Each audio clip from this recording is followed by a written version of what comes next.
When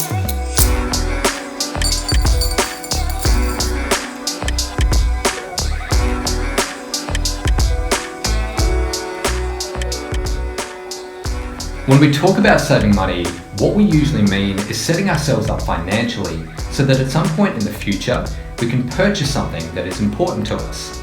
Now this can range from the small to the big, from buying some new sneakers or some new clothes, to purchasing a new vehicle or putting down a deposit for a house. But what many of us don't think about, perhaps at least at the front of our minds, is setting money aside or saving money in case of an emergency. But it's important more of us do. Here in Australia, at least prior to COVID-19 or the coronavirus pandemic, more than 13 million of us, that's just over 2/3, reported we wouldn't be able to make ends meet for longer than 3 months if we lost our job. In the United States, it's a similar situation, with 2/3 of Americans reporting they wouldn't be able to cover an emergency of more than $1,000 in cash. Many instead would have to put that expense on a credit card or take out a personal loan. And that's exactly why an emergency fund is so important. It acts as financial protection against the inevitable emergencies that pop up in life. It protects you from having to go into debt, or in most cases, having to go further into debt. Now, like I said, those figures are from before COVID-19 hit. We could probably quite safely assume that the pandemic and the ongoing economic impact hasn't improved the situation. But if there's to be a silver lining from all of this, perhaps it's that this has been the financial wake-up call that many people needed. And if that's you, that's great. By watching a video like this, you've taken the first step. Now, the next step is to actually put an emergency fund together. But where do you start? Well, a really good first goal is to save $1,000 to cover you for small emergencies. Now, just to reiterate, that's small emergencies. Going to the pub to have a few beers does not count as an emergency. But also, $1,000 isn't a lot of money. It's not going to protect you if you lose your job or have a major health emergency. But what it does do is it gives you peace of mind to know that if your car breaks down, or your pet gets sick, or you get a leak in your roof, that you've got the cash available to sort it out as quickly as possible. So once you have your $1,000 and it's sitting in a bank account gaining a little bit of interest and not tucked away underneath your bed, you can really start to work towards building on it. Now, at first, that might just be building it up to cover you for 1 to 2 weeks worth of household expenses. But what we're really aiming for is to get it to a place where it can cover your household expenses for 3 to 6 months. Notice that I'm saying household expenses, by the way, and not household income. Your household expenses should be less than your household income.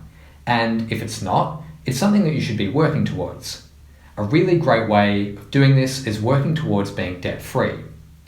I'll go over how you can start to do this in a future video. Now, the obvious reason that we save 3 to 6 months worth of expenses is to cover us from when a massive emergency hits, like the sudden loss of income that many people around the world have just experienced. But there's another reason that I think it's so important to have that much cash sitting there, and that is it gives us an opportunity to take control of the direction of our lives. It can give us a taste of financial freedom. So what do I mean by that? Well, for example, let's say that you're no longer passionate about your job, or you just think it's time for a career change. Chances are, if you have no savings, you're not going to take a risk to look for a new source of income. But if you have 6 months of expenses readily available, you know that financially speaking, you have up to 6 months to find a new source of income that means more to you and isn't just something that pays the bills. I actually found myself in this position last year when I realized I was no longer passionate about the work I was doing. I felt like I was wasting both my time and my employer's time. But when I realized this, instead of telling myself that I had to stick it out because I still had bills to pay, I was able to quit. I knew quite comfortably that I had 6 months to look for a new source of income. Thankfully, it didn't take that long, but you get the idea. Now, I'm not saying to go out tomorrow and quit your job just because there's something you don't like about it. But what I am saying is that by having a financial safety net, You're able to take risks and seize opportunities that if you were living paycheck to paycheck, you just couldn't do. By having this much money readily available, you have the freedom to make choices that you might not have ordinarily made. Okay, so we've talked about why having an emergency fund is so important and the potential benefits it can bring to your personal life. But you might be thinking to yourself, all of this is great, but I can only save X amount of money per week, per fortnight, or per month.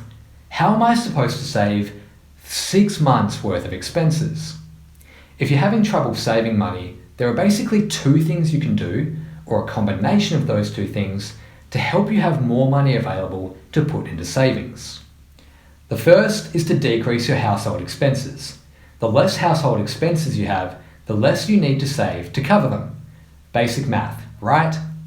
I talked about a really good way to do this earlier, and that is to become debt-free.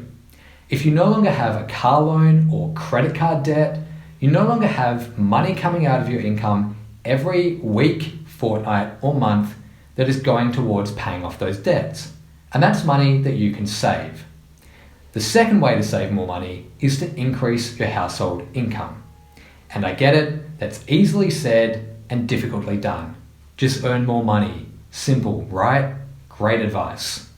But look, it can be done.